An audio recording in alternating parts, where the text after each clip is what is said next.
नमस्कार। इस वीडियो में आधार सीडिंग आपके बैंक खाते से हुआ अथवा नहीं हुआ, यह जांच करने की प्रक्रिया बताई जा रही है। Aadhaar payment bridge system APBS apprenticeship training के दौरान अवधि में अप्रेंटिसेज को इस्टेब्लिशमेंट द्वारा स्टाइफंड दिया जाता है। इस स्टाइफंड में से 25% रुपये अधिकतम 1500 DBT के माध्यम से सीधे ही अकाउंट बेस तकनीकी से अप्रेंटिसेज के बैंक खाते में इस्टेब्लिशमेंट कंट्रीब्यूशन क्रेडिट हो जाने के बाद भारत सरकार के द्वारा DBT के माध्यम से दिया जाता था। इस अकाउंट बेस्ड तकनीकी को बदलकर आधार बेस्ड किया गया है। इस कारण आधार पेमेंट ब्रिज सिस्टम के लिए आधार सीड हो गया अथवा नहीं, यह जांच करने की प्रक्रिया बताई जा रही है। DBT के माध्यम से भारत सरकार का जो कंट्रीब्यूशन है वो लाभार्थी को सीधे ही बैंक अकाउंट में मिलने को DBT कहते हैं, डायरेक्ट बेनिफिट ट्रांसफ़र। 1 जुलाई 2023 से ये पूरे भारतवर्ष में लागू हो गई थी। 11 अगस्त को इसकी विधिवत घोषणा की गई थी और अकाउंट बेस से आधार बेस DBT पे आउट परिवर्तन करने की तिथि 1 अप्रैल 2024 है। और परिवर्तन के बाद जो DBT के माध्यम से APBS के द्वारा जो आपको डिसबर्समेंट भुगतान होगा वो 15 मई के बाद होगा। Aadhaar seeding of bank account, candidate को आधार सीड करवाना आवश्यक है। टाइमलाइन इसके लिए 1 अप्रैल से यह APBS अनिवार्य रूप से लागू हो गया। अतः 1 अप्रैल से 30 अप्रैल की अवधि का जो स्टाइफंड 1 मई को देना होगा, उस स्टाइफंड को के इस्टेब्लिशमेंट कंट्रीब्यूशन के देने के बाद में DBT कंट्रीब्यूशन जो प्राप्त होगा उसको 1 से 15 मई के बीच में पॉज किया गया है, अर्थात रोका गया है, विराम दिया गया है।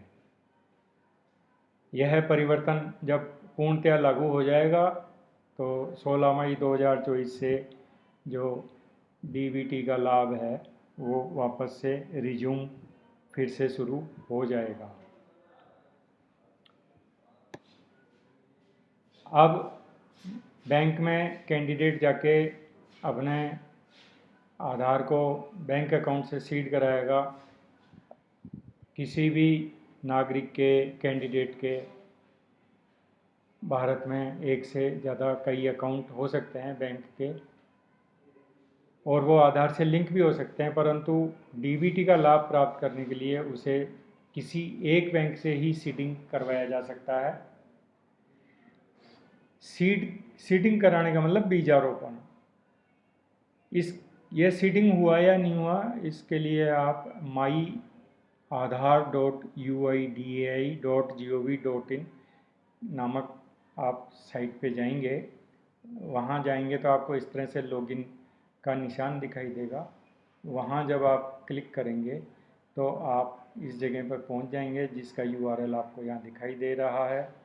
यहाँ आप देखेंगे एक जगह लिखा हुआ है एंटर आधार। इस जगह कैंडिडेट या अप्रेंटिस अपना आधार नंबर लिख देंगे।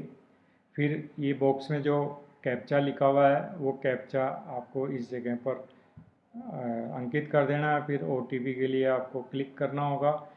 आपके पास आधार में जो मोबाइल नंबर जुड़ा हुआ है उस मोबाइल नंबर में एक SMS टेक्स्ट मैसेज आएगा, जैसा कि मेरे यहाँ टेक्स्ट मैसेज आया है 665892 OTP, वन टाइम पासवर्ड बोलते हैं इसको। ये यहाँ पर आ गया है। इसको यहाँ टाइप करने के बाद में जब हम लॉगिन करते हैं तो आधार में मेरी जो फ़ोटो लगी है वो आपको यहाँ दिखाई देती है प्रोफाइल में। इस जगह बैंक सीडिंग स्टेटस तीर के निशान लगा के आपको बताया हुआ है। इस जगह जब आप क्लिक करेंगे तो डैशबोर्ड पर बैंक सीडिंग स्टेटस आपको दिखाई देता है। यहाँ आप देखेंगे आधार नंबर, मेरा आधार नंबर के लास्ट 4 डिजिट आपको दिख रहे हैं।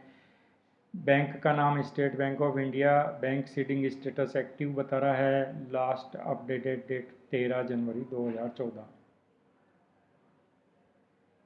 इसके अलावा एक दूसरी साइट और है जिसको आप कहते हैं national payment corporation of India, npci.org.in।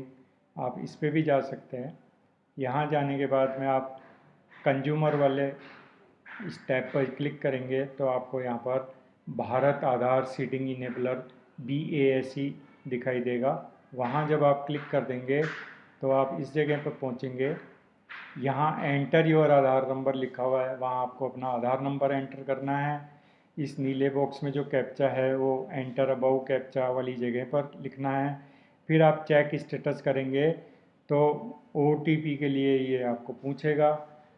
वापस आप अपने जो आधार में जो आपका मोबाइल नंबर जुड़ा हुआ उस मोबाइल नंबर पर एक text message, SMS short message जिसको बोलते हैं, वो आएगा वहाँ पर। जैसा कि यहाँ आप देख रहे हैं 377296, उसको आप यहाँ एंटर करके जब आप सबमिट करेंगे तो आपको अपने सीडिंग की स्थिति पता लग जाती है। आधार नंबर के लास्ट 4 डिजिट यहाँ हैं।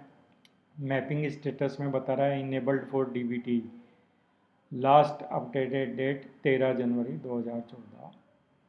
बैंक का नाम आप देख रहे हैं स्टेट बैंक ऑफ इंडिया। इस तरह से जो है आप अपने बैंक में बैंक खाते के साथ में आपका आधार सीड हो गया अथवा नहीं, यह आप स्वयं जांच कर लें। आशा है आप इस वीडियो से आप लाभान्वित होंगे। आपने वीडियो देखा, धन्यवाद।